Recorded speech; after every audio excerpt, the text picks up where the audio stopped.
Hey guys, Sensei Tom down here at Tora Martial Arts Academy. In this video, we're going to be looking at the self-defense technique on the youth karate curriculum for the red belt level. Alright, we've got a couple bear hug escapes and then one other arm lock technique. So let's get started. First one is the bear hug underneath the arms, okay? Whatever side my opponent's head is on, I'm going to use that same arm and I'm going to kind of wedge my forearm up against the neck. I make a fist, I reinforce my wrist with my other hand, and then from here, I'm going to drive their head away with my forearm as I drop back with one leg. The motion of my arm is actually very similar to the head block mechanics in our karate curriculum. My forearm faces me, and then it rotates palm down as I push it out. That helps kind of get my arm up underneath their neck and kind of grinds into their throat a little bit, makes it a little bit more uncomfortable so that you're not relying just on the strength to make that technique work. One more time. So again, she's got her head nice and tight. If their head's tight, I may have to kind of saw back and forth just to kind of get inside. Make a fist, reinforce, drive, and I drop back. If I want, I can even catch the shoulder or neck, throw a knee strike before I push them away if I need to, okay?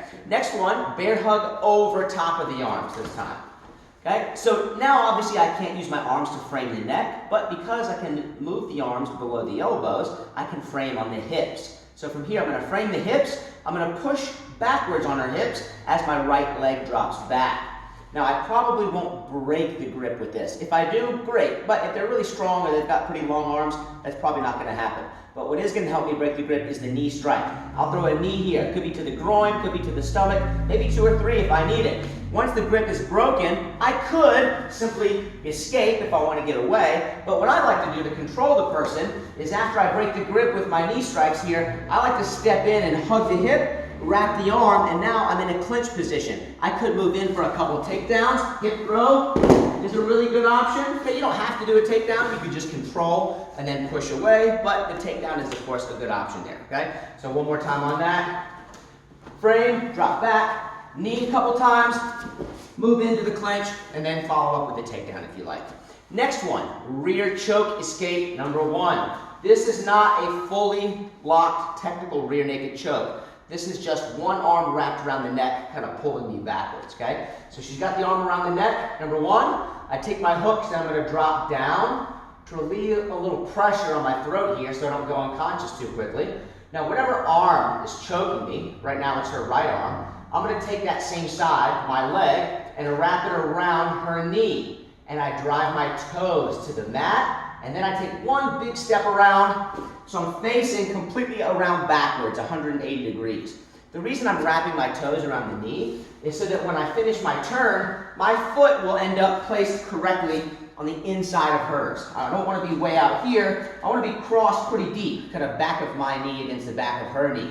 That way when I do the sweep, I've got good leverage here. For this sweep, I'm going to pull, bend, and pop my knee backwards, all at the same time.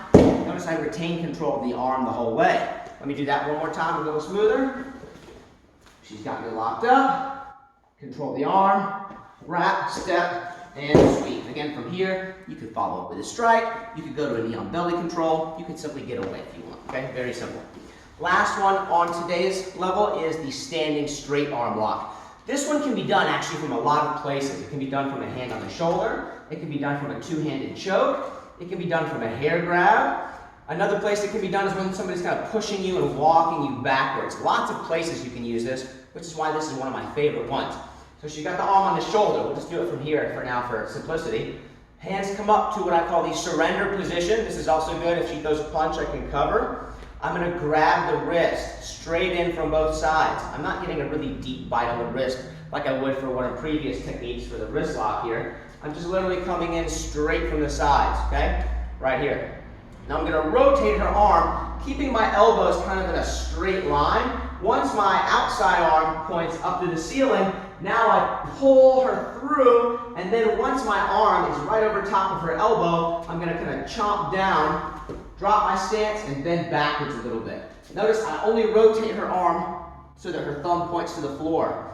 If I over-rotate, when I push up, her elbow can bend and release pressure. I want her elbow to the floor so that way when I push up, I'm actually hyperextending her elbow, okay? Let me show that one more time on the other arm. Same thing, I grab the wrist, I rotate. Once my arms are kind of pointing up and down, I think about pulling her through the hole, and then I block her with my body, chomp down on her elbow, and now I've got my standing straight arm lock.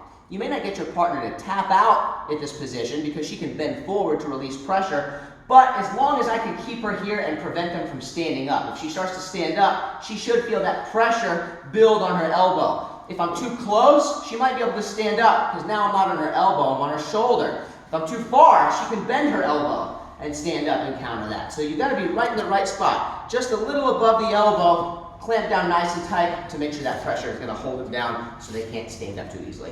All right, guys, that's everything for the red belt level. Practice hard. We'll see you on the next one.